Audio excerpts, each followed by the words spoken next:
सबसे पहले मैं मंच पर आपकी जोरदार तालियों के बीच आमंत्रित करना चाहूंगी सतना से सांसद गणेश सिंह जी को। प्लीज आप मंच पर आए। 4 बार के सांसद हैं। विंध्य के विकास में इनकी बहुत महत्वपूर्ण भूमिका।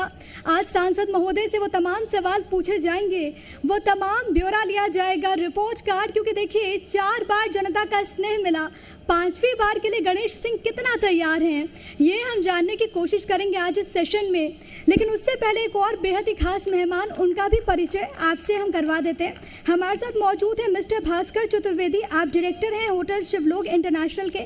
मैं आपको मंच पर आमंत्रित करना चाहूँगी और साथ ही साथ जो दर्शक इस वक्त हमें देख रहे हैं उनको आपके बारे में कुछ और बातें हम विजुअल प्रेजेंटेशन के जरिए भी बता देते हैं कि किस तरीके से आपने कार्य किया है। उसके बाद इस सत्र का हम संचालन करेंगे, लेकिन सबसे पहले इनके बारे में कुछ बड़ी बातें इस प्रेजेंटेशन के जरिए।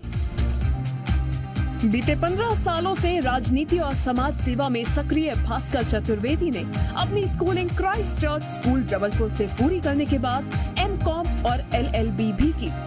जिला सतना नगर निगम के अध्यक्ष रहे इनके पिता श्री सुधाकर चतुर्वेदी से इन्होंने सहज समाज सेवी और राजनीति के क्षेत्र में प्रेरणा ली और समाज में अपनी एक विशेष पहचान बनाई। अपने व्यावसायिक और राजनीतिक जीवन में इन्होंने जनता के लिए कई काम किए और जिला सतना में सीमेंट व्यवसाय को एक नई ऊंचाई भी प्रदान की। कोरोना की मुश्किल घड़ी में इन्होंने जनहित में जरूरतमंदों की बहुत मदद भी की। इनका सरल और असाधारण व्यक्तित्व आज सबके लिए प्रेरणा बन रहा है। तो देखा आपने कि किस तरीके से वो कार्य कर रहे हैं और लोगों के लिए प्रेरणा स्रोत बने हैं। मैं अनुरोध करूंगी मेरे सहयोगी विवेक शुक्ला से कि वो इस सत्र को आगे बढ़ाएं। विवेक आइए प्रिया, आप भी आइए। ज़रूरी ये होती है कि जब हम शुरुआत करें तो नारी शक्ति का भी साथ मिले, और नारी शक्ति की जब बात हो रही है तो बात हम विंध्य की धरती से कर रहे हैं, मध्य प्रदेश के विकास की बात कर रहे हैं और विंध्य में कितना विकास हुआ है आज पूरी तस्वीर, एक एक तस्वीर विंध्य के लोग बताएंगे, विंध्य के जनप्रतिनिधि बताएंगे। और हमारे साथ मौजूद हैं सतना के सांसद गणेश सिंह जी, हमारे साथ मौजूद हैं भास्कर चतुर्वेदी, आप डायरेक्टर हैं शिवलोक इंटरनेशनल होटल के। शुरुआत गणेश जी आपसे करते हैं। आप प्लीज सर माइक लीजिए। 4 बार के लगातार आप सांसद, 2004 से लगातार आप जीत रहे हैं। मैं देख रहा था आपका रिकॉर्ड, आपको जनता हर बार और ज़्यादा प्यार देती है। इस बार 52% से ज़्यादा लोगों ने आपको प्यार दिया, वोट मिले थे। आपके सांसद रहते हुए विंध्य के विकास में कितनी ऊंचाइयां और नहीं छुई गई? विंध्य हमारा बहुत प्रचुर संपदा से संपन्न है। हमारे इस विंध्य की बहुत सारी विशेषताएं हैं। यहाँ पर जो प्राकृतिक संसाधन है वो सबसे ज़्यादा है। हमारे इस विंध्य क्षेत्र में कोयले के साथ साथ बहुत अपार खनिज संपदा है। यहाँ पर हमारे पहाड़, पर्वत श्रृंखलाएं, घने जंगल, अभयारण्य और पानीदार नदियां हैं। हमारे इस विंध्य में भगवान श्री राम चित्रकूट में अपने 11.5 वर्ष का वनवास काल बिताया था। इसी विंध्य में अमरकंटक भी आता है, जहाँ माँ नर्मदा का उद्गम है। वहाँ ऋषि मुनियों ने बड़ी तपस्या की। यहाँ पर मार्कंडेय जी का भी आश्रम है और उसी जगह पर एक विहंगम बाण सागर का बांध बना हुआ है, जो बहुत दूर दूर से लोग चल कर के आके उसको देखते हैं। विंध्य की धरती में एक से एक साहित्यकार, एक से एक वैज्ञानिक भी पैदा हुए हैं और इस धरती में जगह जगह अलग अलग अनुभूति देखने को मिलेगी आपको। यहाँ पर एक से एक संतों का निवास हुआ है और उनका आशीर्वाद सदैव विंध्य के लोगों को मिला है। यहाँ पर व्हाइट टाइगर सफारी है। सबसे पहले देश में व्हाइट टाइगर हमारे विंध्य में मिला था, रीवा राजा के ज़माने में, और उस विरासत को हम लोगों ने व्हाइट टाइगर सफारी बना करके अभी संजो के रखा है। ये विंध्य क्षेत्र में बड़े बड़े उद्योग हैं। सीमेंट का सबसे बड़ा उत्पादक भारत देश में सबसे बड़ा हमारा क्षेत्र है, और यहाँ पर लाइमस्टोन, बॉक्साइट, आयरन ओर और कोयला जैसे प्रचुर संपदा यहाँ पर पर्याप्त है। और मैं मानता हूँ कि प्राकृतिक संसाधनों के वजह से ही हमारे विंध्य का लगातार विकास हुआ है। भास्कर जी, आप भी राजनीति में दिलचस्पी भी रखते हैं, व्यवसाय भी है, होटल के एक नई दुनिया में आपने कदम रखा है, तो समझना चाहेंगे आपका सफ़र कैसा रहा है बतौर बिजनेसमैन? राजनीति में आप किस तरह से आगे बढ़ रहे हैं? बतौर बिजनेसमैन तो स्कूल टाइम से ही मैं काम कर रहा हूँ। सबसे पहले हम जेपी सीमेंट का ट्रांसपोर्टेशन का काम करते थे, करीब 90 से कर रहे हैं, 1991 से। और उसके बाद ट्रांसपोर्टेशन के बाद मेरा काम कटनी में हैंडलिंग का हुआ। मैं पूरे एमपी में कटनी ऑनवर्ड्स हैंडलिंग का काम किया करता था। उसके बाद मैंने रिलायंस सीमेंट में काम करना चालू किया, जिसको आज आप लोग परफेक्ट के नाम से जानते हैं। कुछ अनएथिकल प्रैक्टिसेस वो चाहते थे, मैं नहीं कर सका। मेरा स्वभाव ऐसा ही है, जैसा मैं सामने बैठा हूँ सीधा बोल देता हूँ, और माइक में बहुत अच्छा बोल भी नहीं पाता हूँ। लेकिन ये सब देख के, क्योंकि मेरा पूरा परिवार सेवा से ही जुड़ा है, हम लोग ये चाह रहे थे हॉस्पिटैलिटी वाले फील्ड में हम जाएं, जहां हम अपना समय दें, सेवा दें और कुछ आगे बढ़ सकें। ऐसा मेरा एक छोटा सा सफर है। आपको यकीन है जी? जो बात सांसद जी कह रहे हैं कि इतने सारे विकास के कार्य किए गए हैं, इतना सब कुछ हमारे पास मौजूद है सतना में। बिल्कुल है। ये इसलिए नहीं कि मैं भी उसी पार्टी से बिलोंग करता हूँ, ये इसलिए कि हम लोगों ने सतत 4 बजे से लेकर रात के 2 बज गए हों तब भी सांसद जी को और हमारे यहाँ जो बाकी जनप्रतिनिधि हैं उन लोगों को भी काम करते देखा है। विकास तो निश्चित हुआ है, लगातार विकास हुआ है और होगा भी, ऐसी उम्मीद है। ठीक है, यही उम्मीद हर कोई कर रहा है कि विकास हो रहा है और विकास होगा भी आगे। लेकिन एक और सवाल भास्कर जी मेरा यहाँ पर ये है कि आप जिस फील्ड में हैं, चुनौतियाँ बहुत हैं, और क्योंकि सतना की जब बात होती है, एक बड़ी तादाद है उन तमाम लोगों की, मैहर माता के दर्शन करने के लिए लोग पहुँचते हैं चित्रकूट में। पर्यटन के लिहाज से आप सतना को किस तरीके से देखते हैं? पर्यटन के लिहाज से सतना तो मेरा ऐसा मानना है कि यहाँ और ज़्यादा पर्यटन बढ़ाने के लिए प्रयास किए जाने चाहिए, जैसा कि हो भी रहे हैं। चाहे तो हम टाइगर सफारी को ले लें या अभी चित्रकूट में जो काम हो रहे हैं उनको ले लें, प्रयास किए जा रहे हैं, पर और होने की आवश्यकता है, क्योंकि खजुराहो से कनेक्टिविटी हमारी कम हो गई है अपेक्षाकृत। फ्लाइट्स के कारण यहाँ वैसा आना जाना कम हो गया, ट्रेन के बजाय डायरेक्ट वहाँ स्टेशन हो जाने से हो गया। कुछ तो किया जा सकता है। मैहर है, भरूच के पहाड़ हैं, चित्रकूट है, दारकुंडी आश्रम, सरभंग आश्रम है। पर्यटन के लिहाज से तो बहुत रिच है हम लोग। जी गणेश सिंह जी, मेरा एक और सवाल जो इसी से जुड़ा हुआ है, पर्यटन के लिहाज से बहुत रिच है, लेकिन अभी भी बहुत कार्य करने की ज़रूरत है। खासतौर पर जिस तरीके से भास्कर जी ने बोला, कनेक्टिविटी के लिहाज से हम जब दूसरे शहरों को देखते हैं जो कि धार्मिक लिहाज से, जो कि सांस्कृतिक लिहाज से इतने महत्वपूर्ण है, वहाँ पर कनेक्टिविटी के कई सारे साधन होते हैं। यहाँ पर इस पूरे क्षेत्र की बात करें, विंध्य पे उस तरीके के साधन नहीं है जैसा कि होना चाहिए। रीवा से मुंबई के लिए भी हाल ही में एक ट्रेन जो ट्रायल बेसिस पे शुरू हुई है, तो क्या नहीं लगता कि वक्त की मांग है कि इस ओर ज़्यादा ध्यान दिया जाए? देखिए, हमारे इस क्षेत्र में रेल कनेक्टिविटी तो है और रोड कनेक्टिविटी भी है, एयर कनेक्टिविटी की कमी है, और बाकी तो जितना पर्यटक यहाँ पर आता है वो रोड से और रेल से आता है। और हमारे चित्रकूट में पिछला 2018 का एक आंकड़ा आया था कि पूरे देश भर में सबसे ज़्यादा वहाँ पर तीर्थयात्री आए, और वो लगभग 1 करोड़ से ज़्यादा थे एक दिन की दीपावली के मेले में। बाकी तो पूरा अगर साल भर का लगाए तो हमारे माँ शारदा जी के मंदिर के दर्शन के लिए 10 से 15,000 20,000 तो रोज ही रहते हैं। तो ये लोग सब रेल और रोड्स की कनेक्टिविटी के कारण आते हैं, निजी अपने बहनों से आते हैं। एयर कनेक्टिविटी में सतना के हवाई अड्डे की हमारी जो लंबाई है वो लगभग 1900 मीटर है, और इसको देसी हवाई उड़ान सेवा में हमने शामिल किया है। और यहाँ से 4 बार निविदा निकाली गई, लेकिन कोई प्राइवेट जो जहाज़ चलाने वाले उन्होंने भी हिस्सेदारी नहीं किया। यहाँ से नज़दीक 130 किलोमीटर के दूर पर हमारा हवाई अड्डा है खजुराहो, 200 किलोमीटर पर जबलपुर है। और अभी हमारी स्टेट गवर्नमेंट ने अपने टूरिज़्म डिपार्टमेंट की तरफ से रीवा चौराहा से अभी एक कॉन्ट्रैक्ट साइन किया है जिसमें एक एयर टैक्सी चलाने की बात शुरू हुई है, और आने वाले समय में हमारी कोशिश है कि हम लोग यहाँ से जहाज चला करके, ये और तो बहुत अच्छी कोशिश है। अगर जहाज चलेंगे तो भैया अच्छा लगेगा कि नहीं लगेगा? तालियां बजा दीजिए फिर। से भास्कर जी, मैं आपके पास आ रही हूँ। कोविड का इन्होंने जिक्र किया और देखा हमने कि उस वक्त अलग अलग जगहों से बहुत भयावह तस्वीरें भी सामने आई।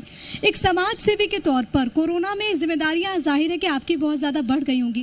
किस तरीके से उन चुनौतियों को लेकर आप आगे बढ़े? अकेला मैं कुछ कर पाया ऐसा तो नहीं कहूँगा, हमारे पूरे परिवार ने, हम सब लोगों ने मिलकर कुछ कुछ किया।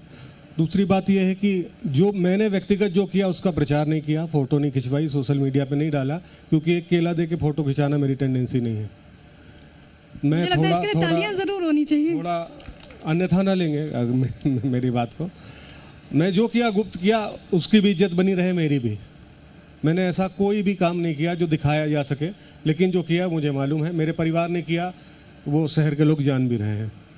ये बहुत सराहनीय पहल और मुझे लगता है कि ये सोच भी होना बहुत ज़्यादा ज़रूरी है। दूसरी बात ये कि होटल शिवलोक इंटरनेशनल, इसके आगे को लेकर क्या प्लान है, क्या विजन्स है, ताकि इंटरनेशनल लेवल पर इसको पहचान मिल सके?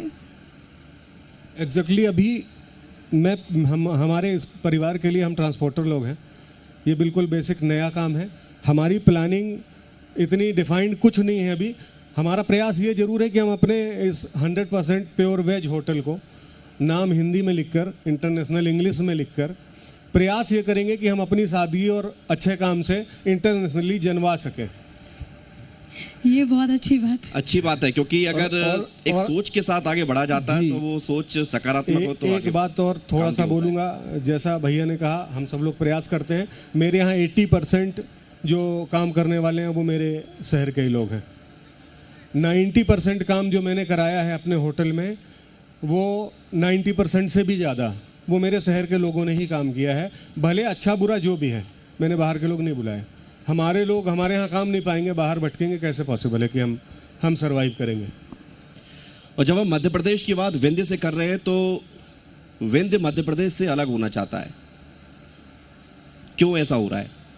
ऐसा तो नहीं है कि मांग तो हो रही है, आप ही के पार्टी के विधायक मांग करते हैं। उनका अपना व्यक्तिगत ये इशू है, कोई जनता की तरफ से ऐसा इशू नहीं है। और बिंद, चूंकि जो पुराना बिंद है उसका बड़ा क्षेत्र था, उसमें आज बुंदेलखंड के भी ज़िले पहले शामिल थे उसमें। और अब तो जो बिंद जो बचा है वो 2 संभाग है, तो वो एक संभाग हमारा शहडोल संभाग है, वो भी गोंडवाना का हिस्सा है, फिर बाकी बचा रीवा संभाग, तो 4 जिले हैं। छोटे राज्यों ज़्यादा विकास करते हैं, ऐसी भी तो एक धारणा है। इसका एग्जाम्पल भी है, छत्तीसगढ़ है और दूसरे छोटे राज्य हैं। मध्य प्रदेश का बंटवारा एक बार हो चुका है, छत्तीसगढ़ अलग हुआ। अब जो मध्य प्रदेश है, संयुक्त मध्य प्रदेश के रूप में अच्छा काम कर रहा है। और मुझे लगता है कि बिंद से जो मध्य प्रदेश को ताकत मिल रही है वो बड़ी ताकत है, और उससे मध्य प्रदेश और विकसित हो रहा है। अलग होने से ताकत कमज़ोर होगी। तो मुझे लगता है कि कोई ऐसा विषय आज नहीं है, भविष्य में कभी होगा तो उस पर विचार होगा। नहीं, विषय तो है, लेकिन आप सुन नहीं रहे हैं। नहीं, ऐसा कुछ नहीं है, सुनते क्यों नहीं? जनता की सरकार है, जनता का देश है, जनता भी मालिक है, क्यों नहीं सुनेंगे? तो 2023 में अगर इस विषय को उठाया गया, जब आती तो सुनना ही पड़ता है। 2023 ज़्यादा दूर नहीं है, कांग्रेस अपनी तैयारी कर रही है और ये विषय भी उठेगा और दूसरे मुद्दे भी उठेंगे। 23 की तैयारी क्या है फिर? अब देखिए, मध्य प्रदेश में 4थी बार भाजपा की सरकार बनी है, 5वीं बार फिर बनेगी। कांग्रेस पूरी तरह से यहाँ पर कमजोर हो चुकी है। गणेश सिंह जी, आपने कहा कि कुछ बचा नहीं, पूरी तरीके से कमजोर हो गई और है। बाकी कोई अभी रहेगांव का नतीजा है नहीं मध्य प्रदेश में। यहाँ पर आमने सामने कांग्रेस और बीजेपी ही है। तो कांग्रेस तो पूरी तरह से कमजोर हो चुकी है, उनके पास कुछ बचा नहीं है। तो बीजेपी के मुकाबले में कुछ और दूर दूर तक दिखाई देता ही नहीं। आपने मेरा सवाल नहीं सुना। मैंने कहा कि आप कह रहे हैं कि कांग्रेस पूरी तरीके से कमजोर हो गई है। अभी रहेगांव का नतीजा भी आया, आपने ही प्रचार प्रसार किया था रहेगांव के लिए। देखिए, ये उपचुनाव था और उपचुनाव में बहुत सारी चीज़ें जुड़ती हैं। एक तो उम्मीदवार का विषय रहता है, दूसरा लोकल इशूज़ रहते हैं। तो इन कारणों से निश्चित तौर पर वो चुनाव हम लोग हारे। और चूँकि हमारे विधायक जी का कोविड के कारण डेथ हुआ था और वो जब बाई इलेक्शन हुआ तो उसमें हम लोग कहीं ना कहीं उसकी समीक्षा हम लोगों ने की है, तो उसमें कुछ कमियां रह गई थी, इस वजह से वो चुनाव हम लोग हारे। ये बात बिल्कुल सही है, लेकिन भविष्य में ऐसा नहीं होगा। भास्कर जी, सतना की दिक्कतें क्या है और आपको क्या लगता है कि उन पर कैसे काम किया जा सकता है? बेसिकली मुझे जो समझ में आता है, अक्सर जो मुझे पर्सनली छोटी सी जगह में फील होता है, पानी की प्रॉब्लम यहाँ गर्मियों में अक्सर होती है, कारण वाटर लेवल बहुत कम है। व्यक्तिगत रूप से मुझे पूरे शहर में इंक्रोचमेंट बहुत दिखता है। ये आजकल तो मध्य प्रदेश में बुलडोजर दौड़ रहा है बहुत तेजी से मामा का, अभी तो इंक्रोचमेंट हटेगा? नहीं, शायद हमारे यहाँ भी दौड़ेगा, ऐसी उम्मीद है, लेकिन अभी ऐसा कुछ नहीं दिख रहा। आप पूरे शहर में देखें, सब विकास हो रहा है, नई चीज़ें बन रही, सब हो रहा है, लेकिन मुझे ऐसा लगता है कि इंक्रोचमेंट एक इशू तो है पानी के साथ साथ। गणेश सिंह जी, जब पानी की बात होती है तो नर्मदा का पानी लाने के लिए हमने देखा कि सरकार भी किस तरीके से प्रयासरत थी, आपने भी काफ़ी मेहनत की। अड़चनें कहाँ हैं इसके पीछे? हम पीने का भी पानी बाणसागर से घर घर पहुंचाने की तैयारी में है, और खेतों को सिंचाई के लिए पानी हम बाणसागर से एक बड़े भूभाग में दे चुके हैं, और बरगी का भी पानी ला रहे हैं। सलीमनाबाद में हमारी टनल बन रही है, वो 12 किलोमीटर की टनल है, 9 किलोमीटर के आसपास बन चुकी है, 3 किलोमीटर शेष बची है। पंचायत का और सतना नगर का भी ये पूरा शेड्यूल आज तैयार हो चुका है, और उसकी तैयारी में हम लोग लग गए हैं, और सभी का गौरव दिवस मनाएंगे। 10 सेकंड में एक सवाल का जवाब और चाहूँगा कि 2 साल में सतना को अब क्या मिलने वाला आपके द्वारा? जो हमारे ऑनगोइंग प्रोजेक्ट है, सबसे पहला तो हमारा लक्ष्य उनको पूरा करना है, और उनको पूरा करेंगे। और फिर हमारे पास जो अब हमको नई चीज़ें चाहिए, जिसमें हमारा एक मेडिकल कॉलेज है बन करके तैयार है, हम उसको जून में उसको हम चालू करने वाले हैं। और इसके बाद हमारी तैयारी है कि हम अपने यहाँ एक कोई IT का कॉलेज मांगें, और हम इस दिशा में आगे बढ़ रहे हैं। हमारे पास एग्रीकल्चर सेक्टर में भी बहुत कुछ आगे बढ़ने के लिए चांस है, तो हम फूड प्रोसेसिंग के लिए कुछ यूनिट्स हमने मांगे हैं। हमने FPO गठित कराए हैं, और वो FPO हमारे किसान संगठन सब अपनी उस तैयारी में आगे लगे हुए हैं। सिंचाई का पानी ला रहे हैं, और पूरी तरह से जो यहाँ हमारी बुनियादी आवश्यकताएं थी वो सारी पूरा करने का हमारा लक्ष्य है। और शहर को हम स्मार्ट बना ही रहे हैं। हमारे 2 ऐसे धार्मिक क्षेत्र हैं, मैहर और चित्रकूट, उनको भी मिनी स्मार्ट सिटी में करना पड़ेगा। और अच्छी बात है, अगर आप सोच रहे हैं तो ये होगा भी। उसको भी हम प्रयास किए जा रहे हैं, तो वो सफल होने भी चाहिए। उनको भी विकसित कर रहे हैं। राम पथगमन में हम जो अयोध्या से चित्रकूट का सड़क आया है, उस सड़क को हम मैहर तक ले जा रहे हैं। मैहर से सतना, उसको भी प्रथम चरण में हमने स्वीकृत करा दिया है, काम भी चालू हो चुका है। और राम पथगमन में 84 कोसी परिक्रमा को हम विकसित करना चाह रहे हैं। अमरकंटक तक हमारा एक कॉरिडोर ये बनेगा, जो वहाँ से ओरछा से शुरू होगा, ओरछा से चल करके खजुराहो, पन्ना में बहुत सारे स्थान हैं हमारे, कई इसमें जो अभ्यारण्य। बहुत अच्छी बात है, क्योंकि विकास की तरफ जब आगे बढ़ते हैं, हाँ, और अपना शहर जब विकास करता है तो अपने को भी खुशी होती है। पर्यटन के दृष्टि से, धार्मिक दृष्टि से, कनेक्टिविटी की दृष्टि से, सिंचाई संसाधन की दृष्टि से, व्यक्तिगत लोगों की जरूरतों को पूरा करने की दृष्टि से लगातार हम आगे काम कर रहे हैं। बहुत बहुत शुक्रिया गणेश सिंह जी हमारे साथ जुड़ने के लिए। बहुत बहुत शुक्रिया भास्कर चतुर्वेदी जी। बहुत बहुत धन्यवाद आपका। बिल्कुल, बहुत धन्यवाद। लेकिन अनुरोध आपने सतना में ये आयोजन किया, इसके लिए भी मैं आपकी टीम को बहुत बहुत धन्यवाद करता हूँ। और एक अच्छा आपने प्रयास किया कि सतना को आपने चुना। वैसे तो किसी दूसरी जगह चुन सकते थे, लेकिन सतना को चुना और भास्कर जी के होटल को चुना, इसके लिए आपको बहुत बहुत बधाई। जी, अनुरोध करूंगी कि आप दोनों कृपया मंच पर ही रहे, और साथ ही साथ मैं आमंत्रित करना चाहूंगी जी मध्य प्रदेश छत्तीसगढ़ के मैनेजर सेल्स आनंद जैन जी को कि वो बुके देकर हमारे इन दोनों गेस्ट को, क्योंकि देखिए बहुत ज़्यादा महत्वपूर्ण हो जाता है, और ख़ास तौर पर ये सेशन जिसमें हमने हर विषय पर बात की, तो बुके देकर स्वागत करें, ये भी बहुत ज़्यादा ज़रूरी है। और ख़ास तौर पर क्योंकि मौका बेहद ज़्यादा खास है, जब हम बात कर रहे हैं विंध्य की, जब हम बात कर रहे हैं सतना की, जब हम बात कर रहे हैं यहाँ पर वो तमाम हर एक व्यक्ति की, हर आमो खास की, जिस तरीके से सांसद महोदय ने कहा कि आत्मनिर्भरता की राह पर लगातार सतना आगे बढ़ रहा है, और इसी के साथ मध्य प्रदेश अग्रसर है लगातार। एक जनप्रतिनिधि के नाते उनकी भूमिका बेहद अहम हो जाती है। 4 बार जनता का स्नेह मिला। इसी के साथ मैं आमंत्रित करना चाहूँगी जी मध्य प्रदेश छत्तीसगढ़ के सेल्स हेड राजीव त्रिपाठी जी को कि वो स्मृति चिन्ह भेंट करें हमारे दोनों खास मेहमानों को, क्योंकि स्मृतियाँ बहुत ज़्यादा ज़रूरी हैं, ये हमें एहसास दिलाती हैं आज इस मौके की। और इसी वजह से स्मृति चिन्ह देकर हमारे इन दोनों खास मेहमानों का सम्मान, और ख़ास तौर पर ये वो तमाम वादे जो आज इस मंच से किए गए, उसकी भी याद स्मृति चिन्ह के ज़रिए ज़रूर हमारे मेहमानों को रहे। किस तरीके से सतना आगे बढ़ रहा है, किस तरीके से विकास विकास हो रहा है और अलग अलग परियोजनाएं किस तरीके से धरातल पर उतर रही हैं। सतना में चुनौतियां हैं, लेकिन चुनौतियों को पार करते हुए जो यहाँ की प्राकृतिक संपदा है उसको लेकर सतना आगे बढ़ रहा है। इसका जिक्र गणेश सिंह जो कि सांसद हैं उन्होंने किया। जोरदार तालियां इन दोनों खास मेहमानों के लिए, क्योंकि एक युवाओं को लेकर आगे बढ़ रहा है, यहाँ पर सतना के लोगों को मौका दे रहा है, तो वहीं दूसरी ओर वो व्यक्ति जो कि एक राह जरूर दिखा रहा है।